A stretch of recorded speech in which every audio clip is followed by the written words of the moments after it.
আসসালামু আলাইকুম প্রিয় বন্ধুরা, কোথায় কেমন আছেন প্রিয় গাইস? দেখতে পাচ্ছেন এই যে আমাদের সেই মনে করেন যে ঝিল, পুকুর বা মাছের জলাশয় অনেক সুন্দর। থাম্বনেল নিয়ে আছি, কেমন লাগছে আপনারা জানাবেন। আর অনেক বড় সেই মনে করেন জলাশয় বা ঝিল বা দিঘি বা পুকুর দেখতে পাচ্ছেন এই যে অনেক দূরে, আসলে ফ্রন্টিং ক্যামেরা থেকে দেখতে পাচ্ছেন আপনারা পুকুর জলাশয় কেমন লাগছে আপনারা জানাবেন। অনেক বড় পুকুরে সামনে দাঁড়িয়ে আছি, তাহলে গ্রাম তো বোঝানো যায় না ভাইয়েরা, অনেক কষ্ট এই ব্লগ ভিডিও বানানো। আপনারা দেখতে পাচ্ছেন। আর প্রিয় দোস্তরা, প্রিয় বন্ধুরা, এই যে শীতকালীন আবহাওয়ায় মানে এখন তো খেজুরের গাছ মনে করেন যে খেজুর গাছ লাগায়, সেই দেখতে পাচ্ছেন খেজুর গাছ, এই যে খেজুর গাছ লাগিয়েছে, খেজুর গাছের রস হচ্ছে মানে 250 টাকা 300 টাকা কেজি বিক্রি করছে, অনেক সুন্দর। যাই হোক প্রিয় বন্ধুরা, প্রিয় গাছ, অনেকদিন পরে এসেছিলাম, মনে করেন সরিষার ক্ষেত্রে একটু ভিডিও করলাম, লাইভ করলাম, ভালো লাগলো। তো এটাও আমাদের ভালো লেগেছে।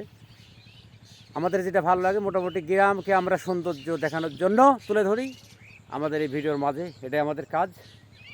আর এই যে আমরা যে আছি, আমরা ভাগ্নে আছি, এই যে রন্টো আমাদের প্রিয়, এই যে কথা হবে না, কিন্তু কথা হবে না, সাউন্ড হবে না। যদি ভালো লাগে, ভালো সুন্দর একটা মতামত দেবেন, যাতে ভিডিও ভালো না খারাপ। আমি আর অন্য কিছু কথা বলতে চাই না আপনাদের সাথে, কারণ আপনারা জ্ঞানী গুণী মানুষ ফেসবুকে থাকেন। এই জ্ঞানী মানুষের ভিতরে কথা বলা অনেক কঠিন। প্রিয় বন্ধুরা, আমরা আছি এখন আছি সে সুন্দর একটা এই গ্রাম, সুন্দর মিঠালয় গ্রামের পথ ধরে আসি। এখানে ছিল বহুত হিন্দু পাড়া, আজকে নাই, কালের পরিবর্তনে আমাদের হিন্দু ভাইয়েরা চলে গিয়েছে ভারত ইন্ডিয়াতে। তো এটা হচ্ছে কাহিনী। তো কাহিনীর ভিতরে আমরা দেখানোর চেষ্টা করি একটা জিনিস কি জানেন, যে মজাদার কিছু জিনিস যাতে দেখা যায় অপরূপ দৃশ্য। আর এই যে আমার পুকুর ঝিলটা যা দেখছেন, এটা অপরূপ সুন্দর। এখানে বিকেলবেলা আসলে অনেক ভালো লাগে, কোনো মানুষ থাকে না, পরিবেশ থাকে না, সুন্দর। আমরাই লোকালে মা ভাগ্নে ঘোরাঘুরি করছি। আর দেখেন এই যে পুকুরটা দেখছেন, অনেক সুন্দর। এটার নাম শ্যামপুর হিন্দুপাড়া। হ্যাঁ, অনেক ভালো জায়গা, আপনারা আসবেন বেড়াইতে। সবাইকে অসংখ্য ধন্যবাদ প্রিয় গাইস, প্রিয় বন্ধু, প্রিয় ফ্রেন্ড ফলোয়ার। কেমন লাগছে আপনাদের জানাবেন আপনারা।